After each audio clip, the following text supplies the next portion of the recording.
So play YMCA. Go ahead. Let's go. Nice and loud. Here we go, everybody. C'est une séquence qui a fait le tour du monde. Alors que 2 supporters de Donald Trump sont évacués à la suite de malaise lors d'un de ses meetings, le candidat républicain à la Maison-Blanche demande à ce qu'on lance sa playlist préférée. Pendant près de 30 minutes, il hoche la tête en rythme, décrit le New York Times, une drôle de scène qui va raviver les spéculations autour de l'état de santé et de l'âge de l'ancien président américain. Former President Donald Trump's bizarre actions at recent campaign rally have ignited concerns about his mental fitness. Should Donald Trump release all of his medical records? Dans une longue analyse publiée le 6 octobre dernier, le New York Times passe en revue un ensemble de meetings, d'interviews et de déclarations de Donald Trump. Le journal y décèle alors des signes de changement dans les discours de l'ancien chef d'État depuis son irruption sur la scène politique en 2015. Le quotidien américain s'appuie notamment sur les récentes prises de parole du candidat républicain et note 3 évolutions tangibles. D'abord, une augmentation de propos incohérents chez l'ancien président, comme ici par exemple lorsqu'il a affirmé en plein meeting dans le Wisconsin que la plupart des gens ne connaissaient pas les applications mobiles, alors même que 96% des Américains possèdent un smartphone.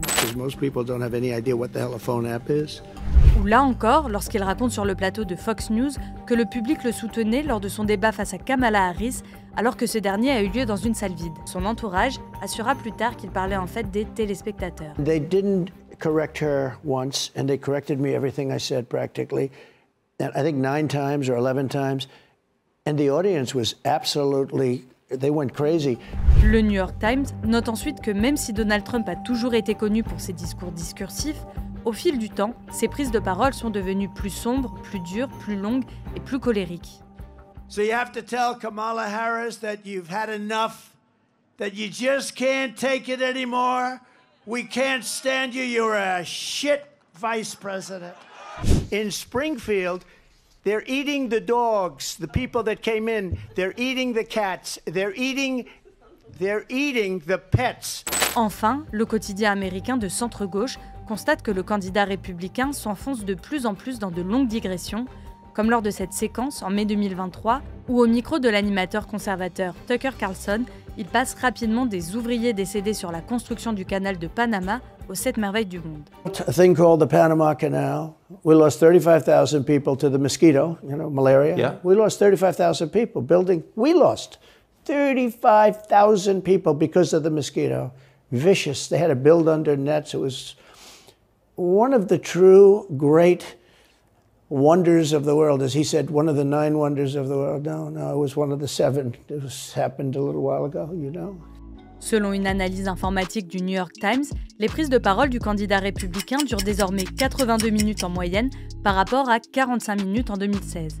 Et son recours au juron a augmenté de 69% par rapport à sa première campagne. Une évolution qui, selon des experts scientifiques cités par le quotidien américain, pourrait être signe de désinhibition et en définitive de vieillesse.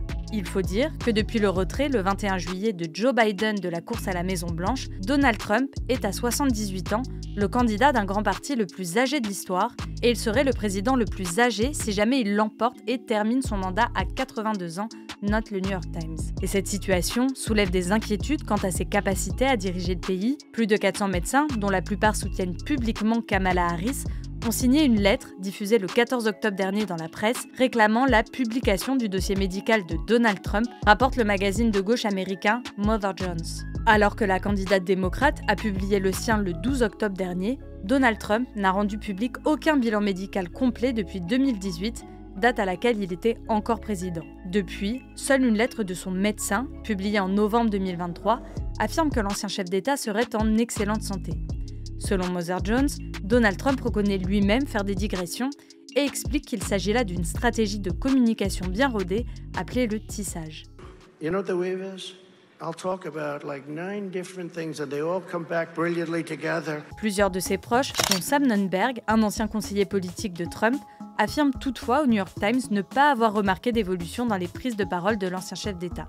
Et la version américaine de l'hebdomadaire britannique The Week note de son côté que la question de l'état de santé de Donald Trump revient dans les médias au moment précis où Kamala Harris et ses alliés ont commencé à concentrer leurs attaques sur l'acuité mentale de Trump en évoquant des inquiétudes de longue date sur l'état d'esprit de l'ancien président.